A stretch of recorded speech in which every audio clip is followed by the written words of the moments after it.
Deus colocou no meu coração para tratar justamente a respeito disso. Aquilo que não te mata, te fortalece. Ou seja, aquilo que te oprime, aquilo que tentou te roubar, aquilo que tentou te matar, ela não conseguiu, mas te fortaleceu. E é sobre isso que nós vamos falar, começar o mês da família falando a respeito disso, amém? Então creio que Deus vai trabalhar em nosso favor. Deus sabe de todas as coisas, sabe aquilo que Ele quer abordar, né? Sabe o coração de cada um aqui, sabe aquilo que precisa ser ministrado.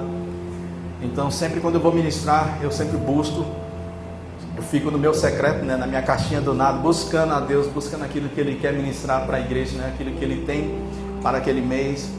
E eu tenho preparado as minhas ministrações, né? Já tenho um esboço pré-preparado, mas aquilo que Deus quer colocar, acrescentar, eu sempre dou liberdade para Ele operar. Amém? E para começar, eu gostaria de contar uma história para vocês a respeito, acho que eu já até contei essa história aqui, mas a respeito do burrinho. E esse burrinho, havia um dono, ele era um dono bem ruim com esse burrinho.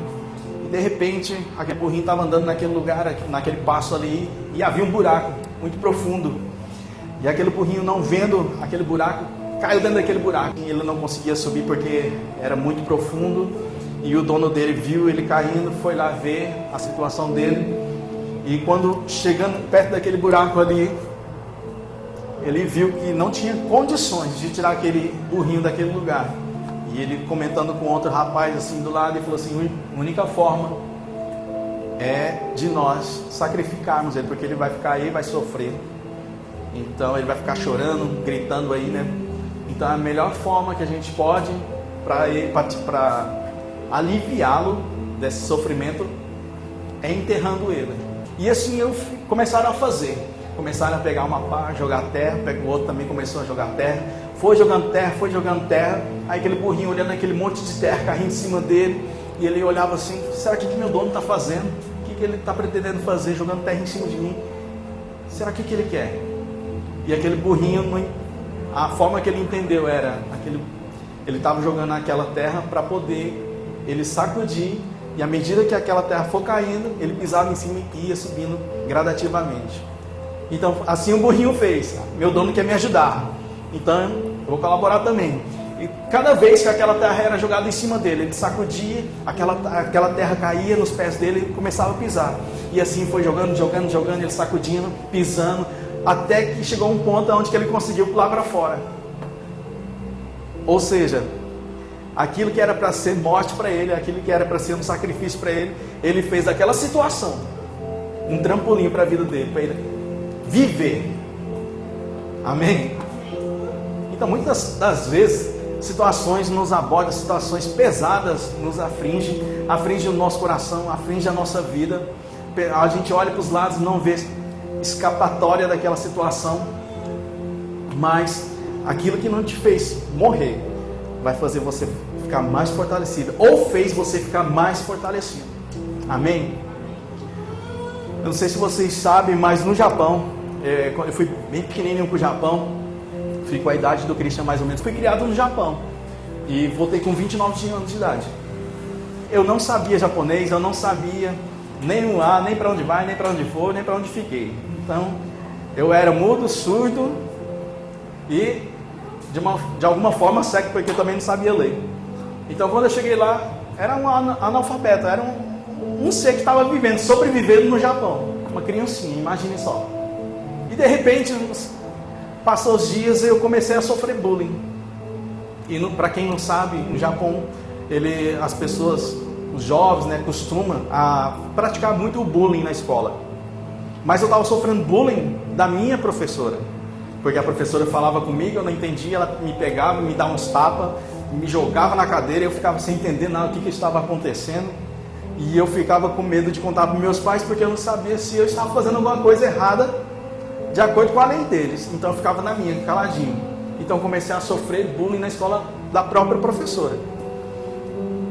E de repente ela me pegava, me jogava na cadeira assim. Eu falei: meu Deus, o que eu estou fazendo de errado? Eu não entendo o que essa mulher quer falar. E não somente ela, né, mas também alguns jovens começaram a fazer bullying, porque eu era estrangeiro. Era naquela época lá, meados de 90 e poucos, era raro estrangeiro no Japão, né? Porque eles não gostavam.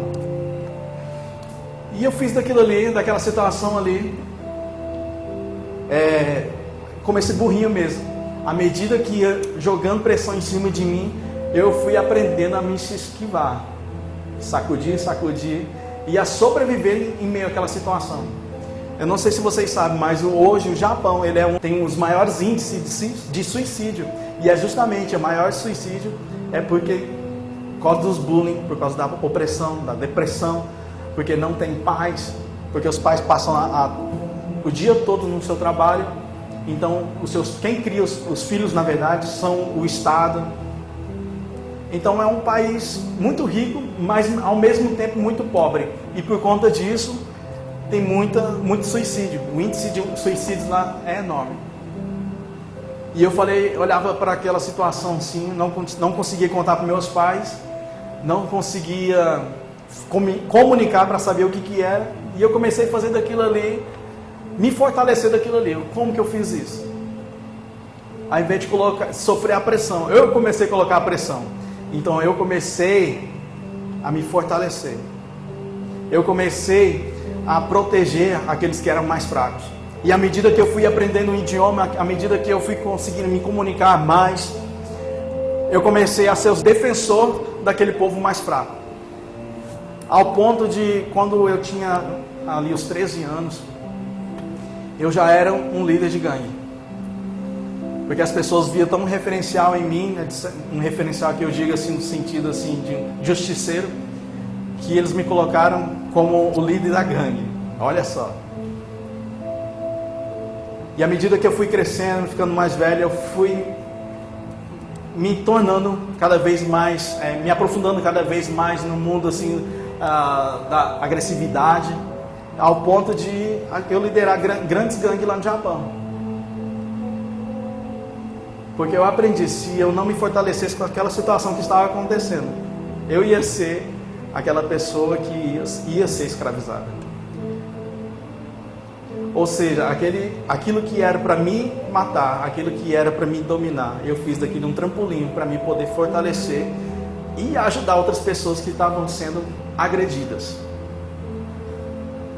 Então, a nossa sala, quando a gente estava estudando no colegial, a nossa série assim, do primeiro ano no colegial, o segundo ano e o terceiro ano já nos respeitava, porque sabia que a gente não aceitava bullying na nossa escola. Até os mais velhos que tinham 17, 18 anos não faziam bullying com ninguém próximo da gente, porque sabia que a gente ia lá e ia botar para torar. Chegava na voadora, porque nós não aceitávamos. E assim eu fui me fortalecendo. É claro que eu me pendi pro lado ruim da coisa, né? Virei gangster, não sei lá como é que vocês falam aqui. Eu acho que é os noiados da vida, né? Aqui, só que eu não mexi com droga, mas eram os noiados da vida aqui, né? Aquela barra pesada, aonde que as pessoas tinham receio da gente, né? Mas eu quero trabalhar o lado que aquilo que era para matar, aquilo que era para oprimir, me fortaleceu. Porque eu resolvi sacudir aquela opressão que estava sendo jogada em cima de mim. Então aquilo que não te mata, vai te fortalecer. O que eu aprendi com essa situação e tudo o que acontecia no Japão? O que eu posso tirar daí? Serviu para alguma coisa? Serviu, com certeza. Eu me fortaleci. Eu não só me fortaleci, mas fortaleci outras pessoas, ao ponto da gente ser referencial, onde que a nossa escolaridade, né, a nossa série ali não tinha bullying mais, e todo mundo que queria praticar o bullying pode saber que a gente ia bater em cima, ia chegar na voadora. Então eu fiz daquilo ali, daquela situação que era para ser peso sobre nós, um fortalecimento. Amém? Então aquilo que traz para você, o que traz para o nosso contexto hoje cristão, né? Aquilo que nos traz peso sobre a nossa vida, tanto financeiramente, tanto emocionalmente, tanto na nossa saúde, aquilo que traz para a gente um peso, aquilo que quer nos matar, tirar a nossa paz, a gente precisa nos fortalecer diante dessa situação.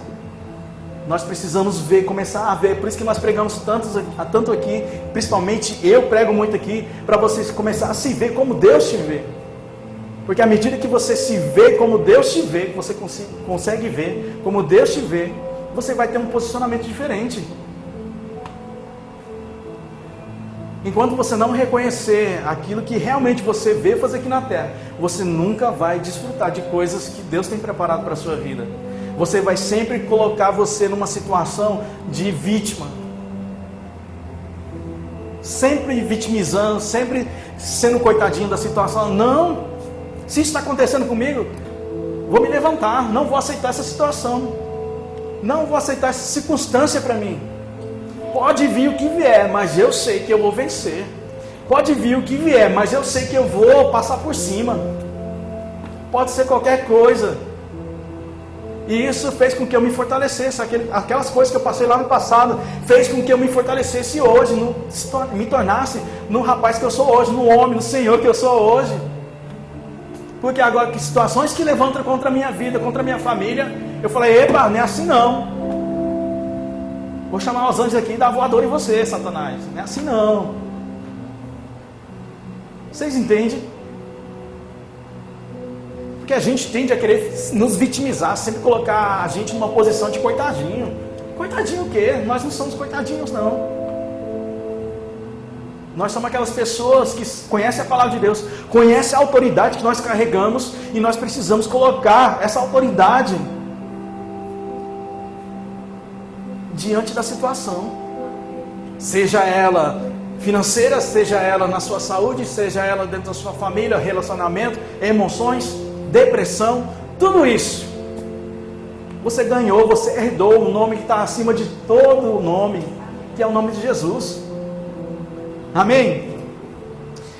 E eu queria apresentar um camarada para vocês que ele é um referencial para mim nisso, né? Apesar de que ele cometeu várias coisas, mas a gente não sempre prega as boas coisas dele, porque ele realmente foi um cara bacana, e hoje tudo que é bom, que é uma coisa de excelência, tem o nome dele. Eu vou apresentar meu amigo Davi para vocês. Em 1 Samuel 17:4. Identifico muito com Davi, porque também ele era pequenininho. Está escrito assim: um guerreiro chamado Golias, que era de Gate, veio ao acampamento dos filisteus.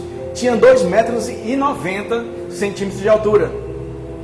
Ele usava um capacete de bronze e vestia uma couraça de escamas de bronze que pesava 60 quilos. Bem maneirinho, né?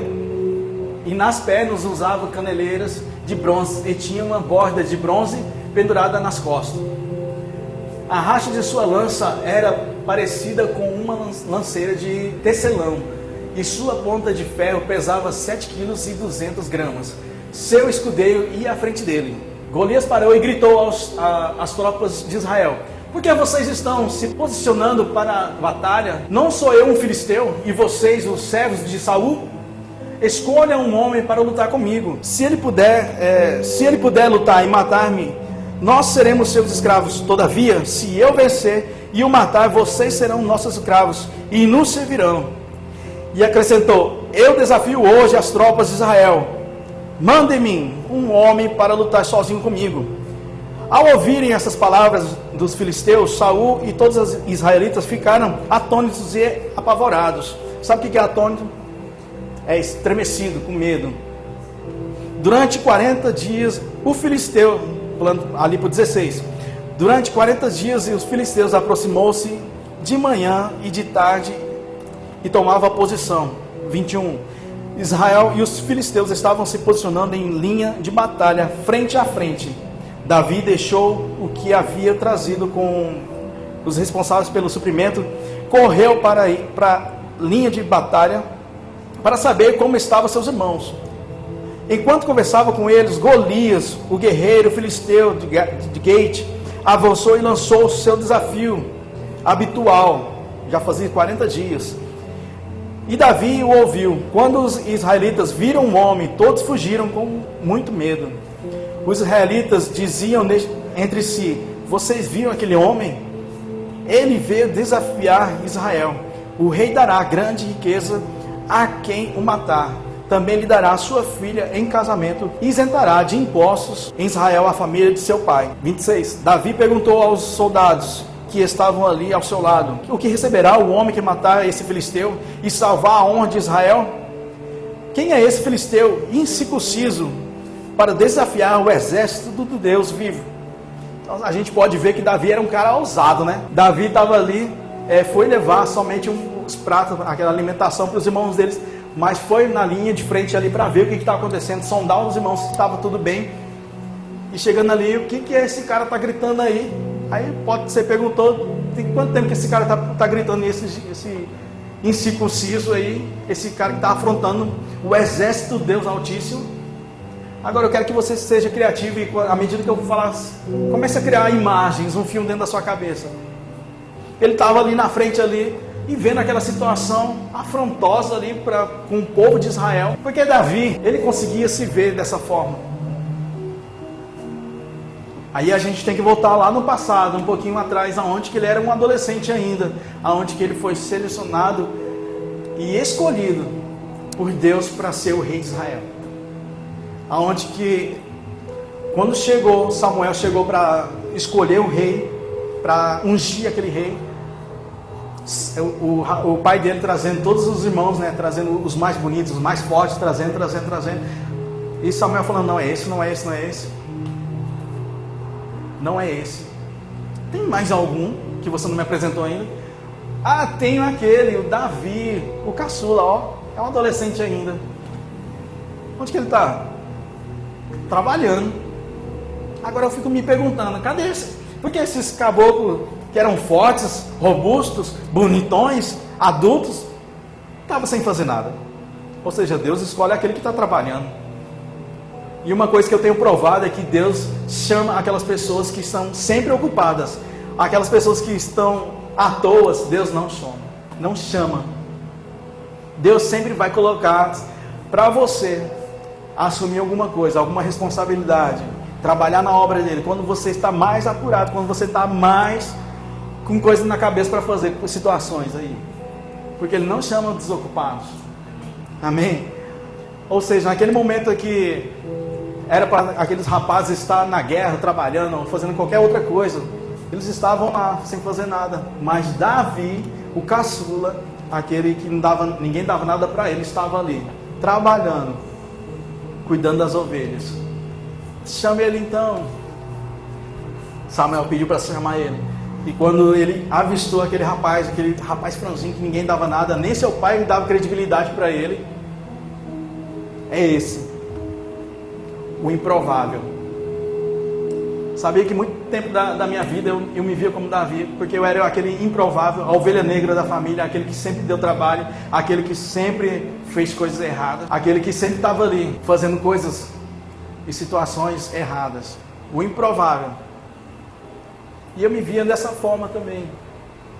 Aquele que não tinha credibilidade, aquele que estava ali escanteado, porque era aquele rejeitado da família, a ovelha negra da família, aquele cara que dava nó em goteira.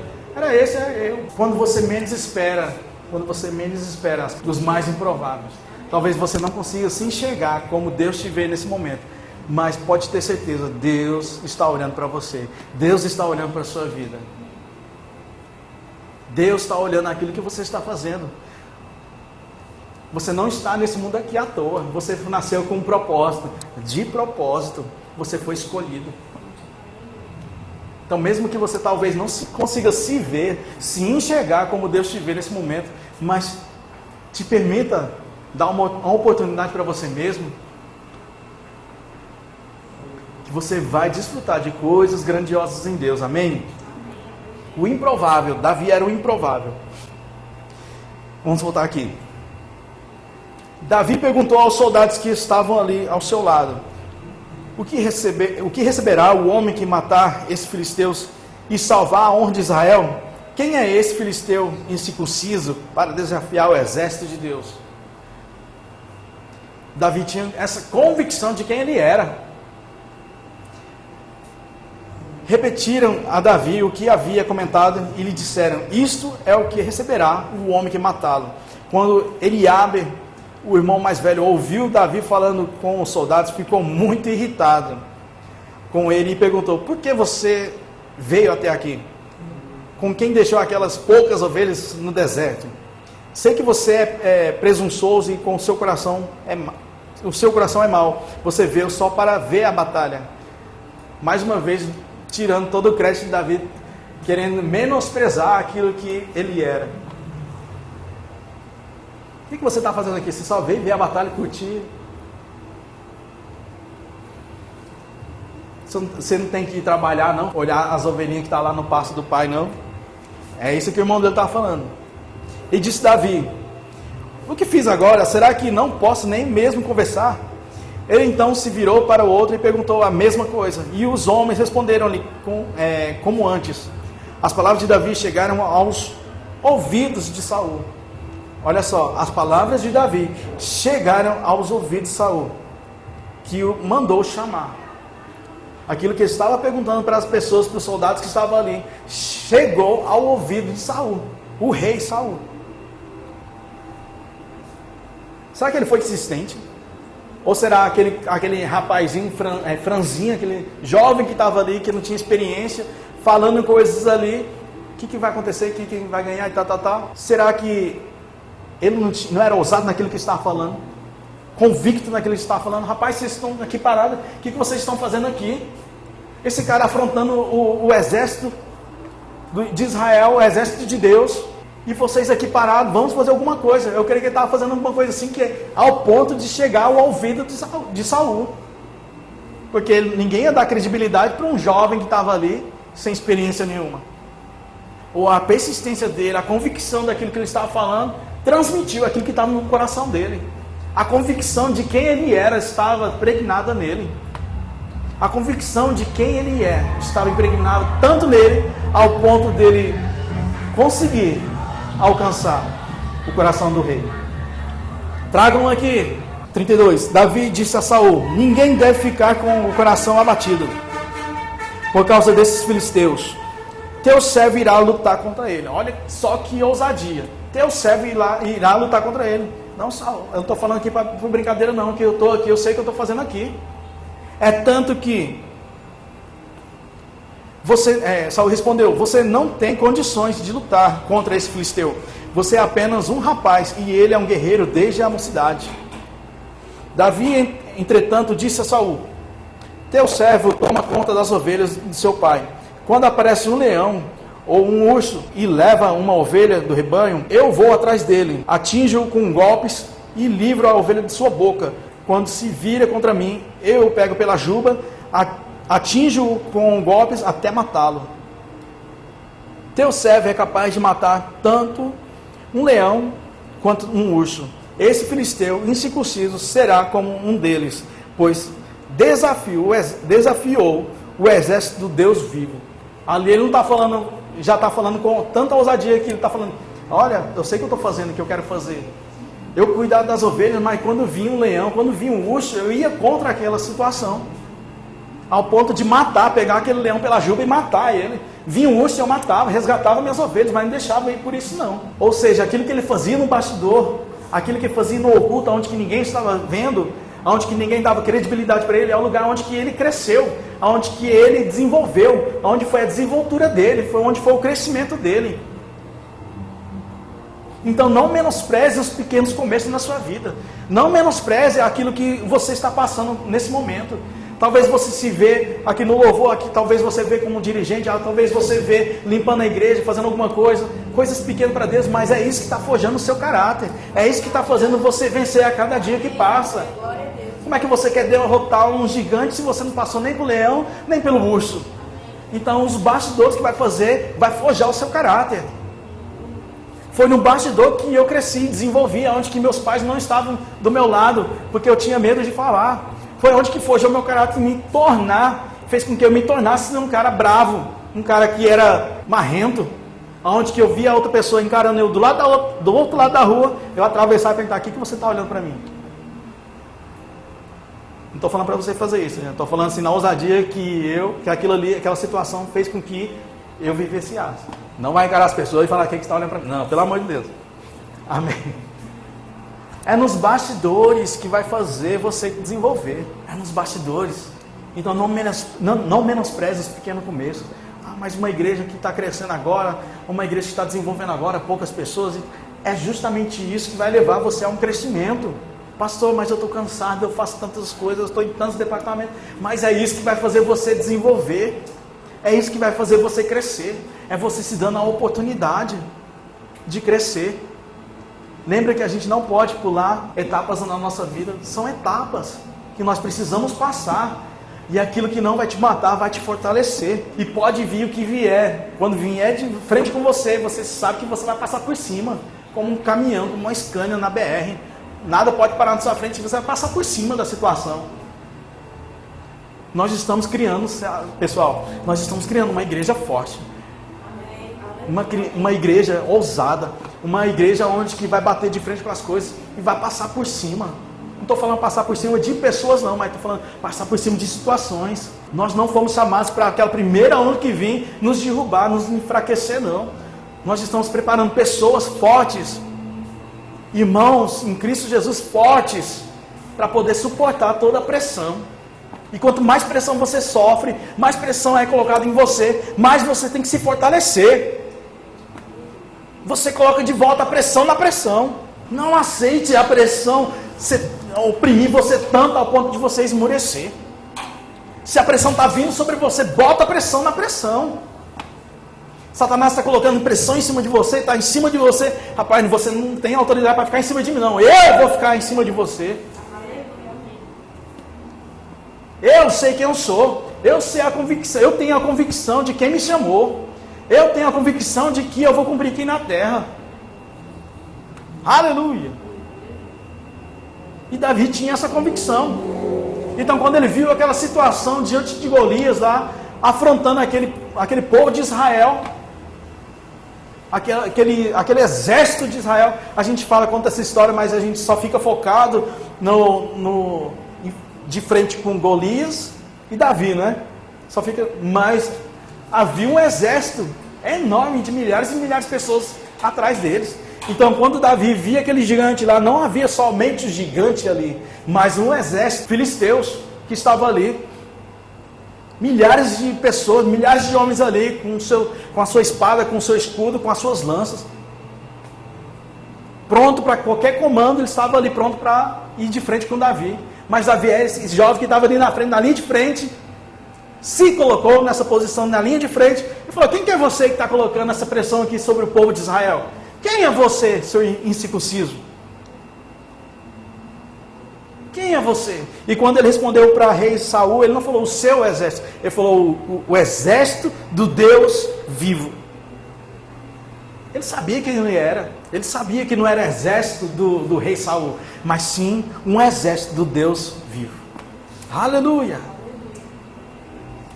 Vamos continuar. O Senhor, no 37, o Senhor me livrou das garras de leão e das garras do urso, me livrará da mão dos filisteus. Diante disso, Saul disse a Davi: vá, e que o Senhor esteja com você.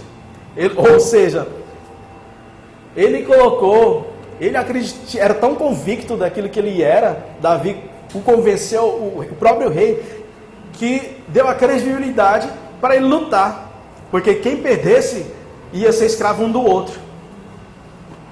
Ou seja, Davi tinha tanta convicção que ia vencer Golias, que o próprio rei Saul deu essa credibilidade para ele. Vá, meu filho, Deus é com você. Eu vejo fé em você. Eu vejo ousadia em você. Eu sei que você pode. Deus é com você. Só pode ser Deus, gente. O Davi carregando Deus. Era transbordando tanto Deus na vida dele, que aonde que ele passava, ele transmitia isso. Ao ponto do próprio rei confiar o seu exército e o seu povo em Davi, porque quem perdesse ia virar escravo um do outro. Aleluia! Você sabia, o leão da sua cauda até o seu focinho dá mais ou menos 3 metros. Um urso, quando ele vai dar aquele bote dele, que ele fica em pé, sabe quanto ele mede mais ou menos? 3 metros. Ou seja, aquilo que ele estava acostumado a vencer no seu bastidor, era só mais um. Era só mais um. Por isso que eu digo para vocês, não menospreze os pequenos começos. Não menospreze aquilo que você está passando hoje. vai servir de um trampolim para você, aquilo que está por vir. Vai servir de trampolim para você vencer outras coisas na sua vida.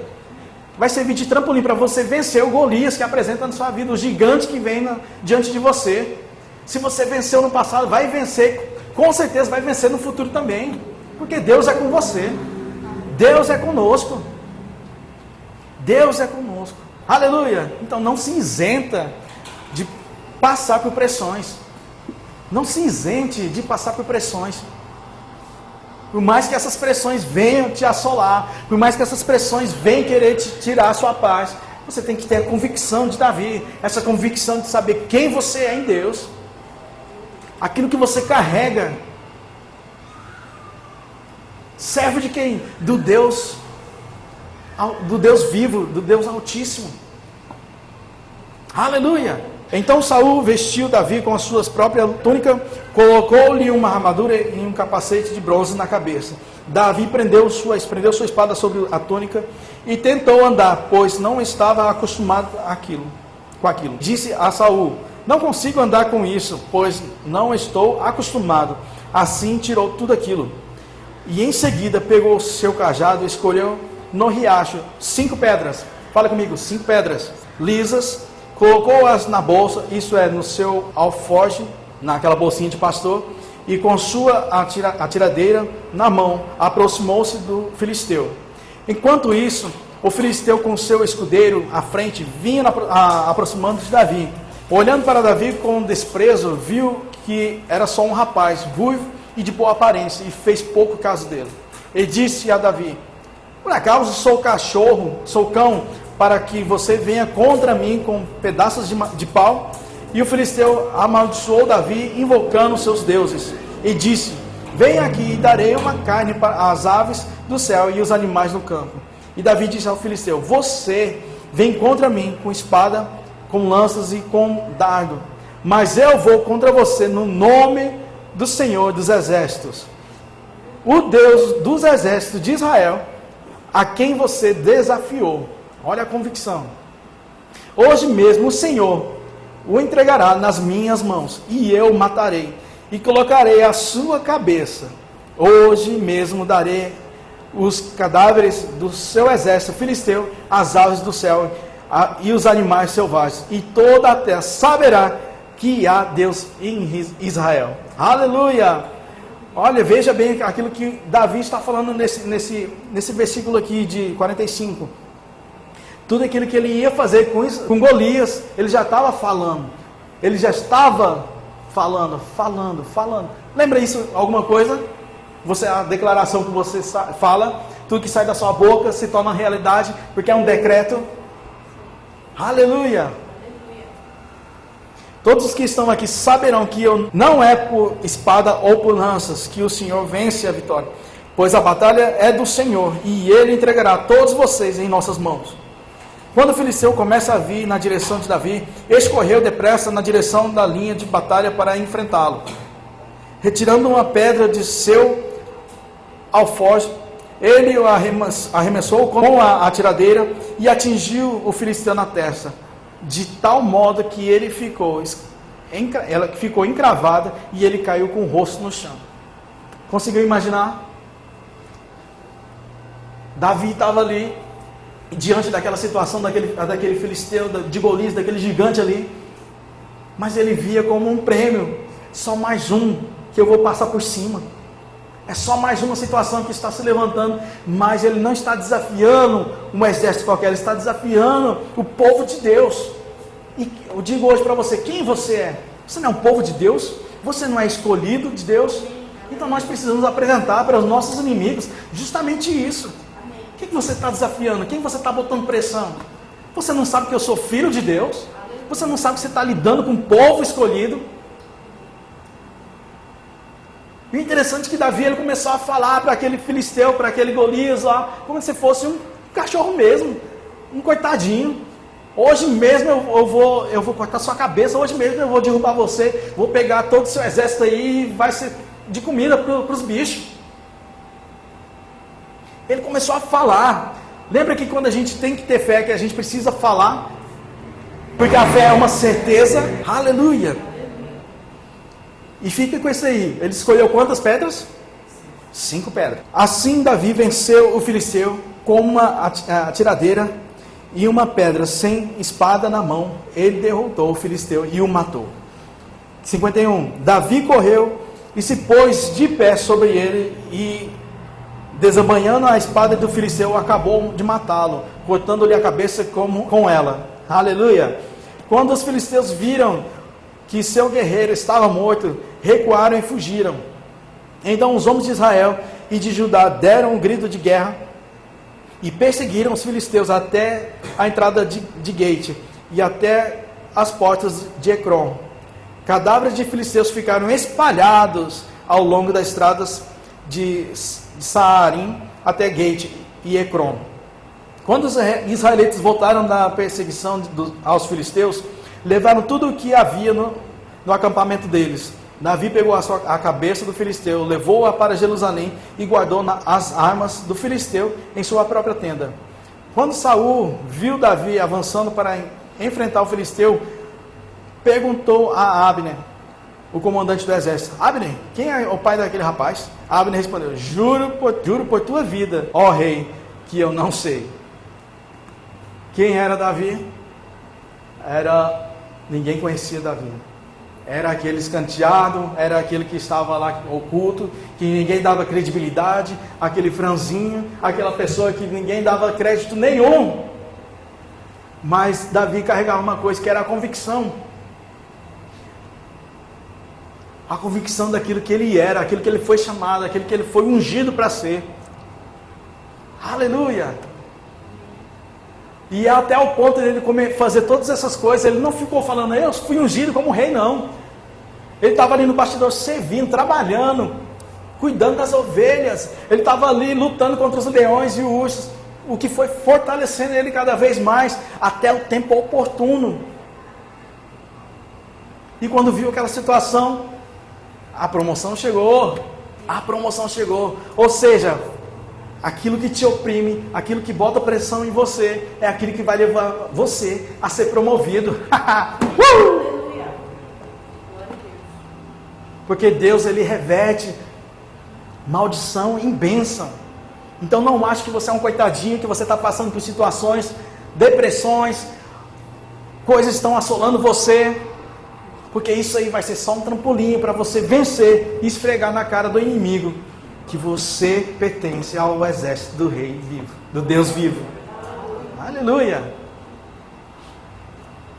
Aleluia! E tudo aquilo que ele tinha falado, declarado com a sua boca, aconteceu. Cortando a cabeça do Golias, matando, devastando todos aqueles filisteus. Aconteceu. Aconteceu. O interessante é que ele estava na frente, né? De pastor, ele foi para a linha de frente.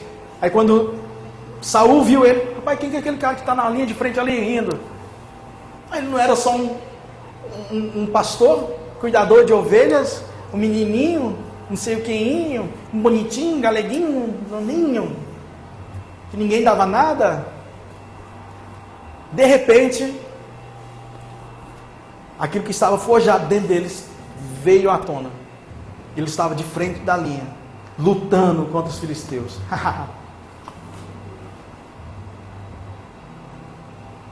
Imagine só você.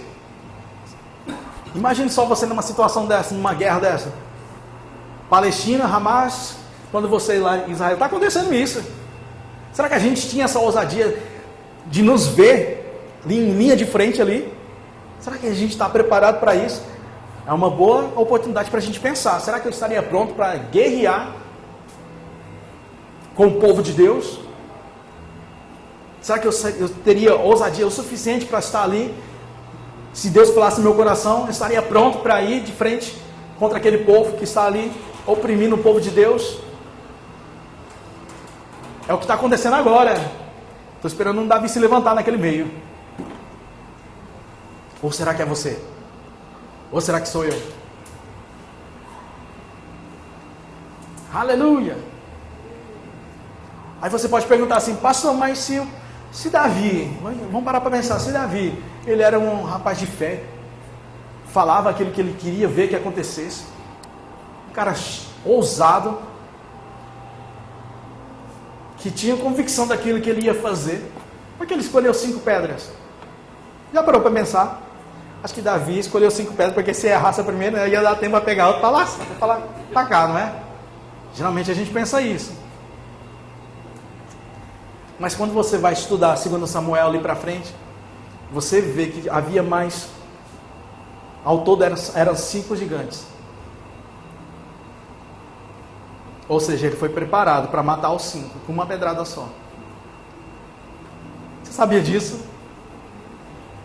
Ele não foi para errar não, ele tinha tanta convicção. Ele tinha tanta convicção daquilo que ele ia fazer ali, ia matar aqueles 5 gigantes que estavam afrontando o reino, o povo de Deus, o exército de Deus.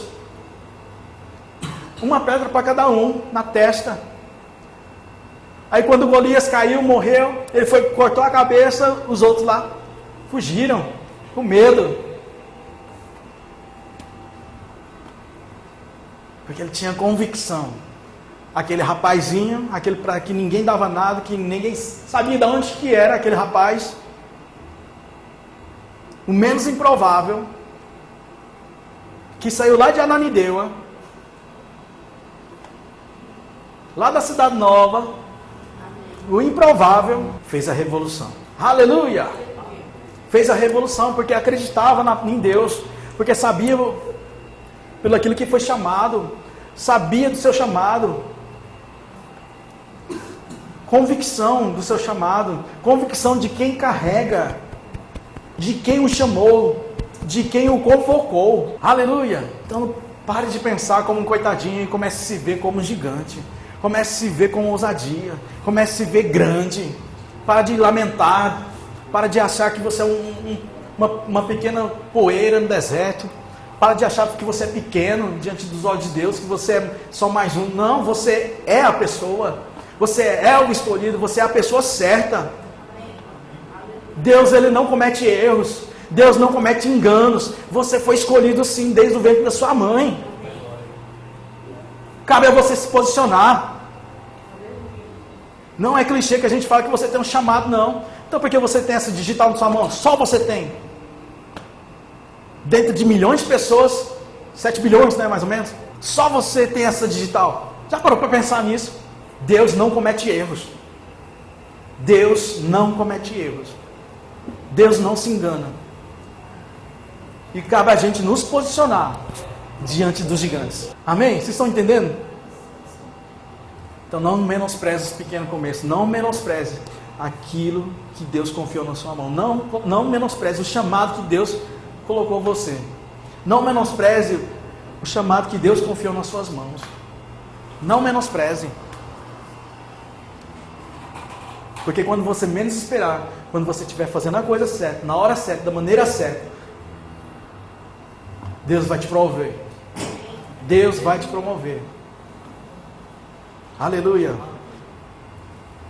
Por mais que ali Saul tentou promover Davi, colocando coisas nele, colocando aquela armadura e tudo mais, não é isso. Eu preciso ser quem eu sou, a minha essência. É nos bastidores de você tanto fazer, de tanto você tanto se esmerar, que você vai ficar bom. Amém? Aleluia. Você entendeu alguma coisa? Foi abençoado? Quem está disponível? Então bora para Israel. Aleluia.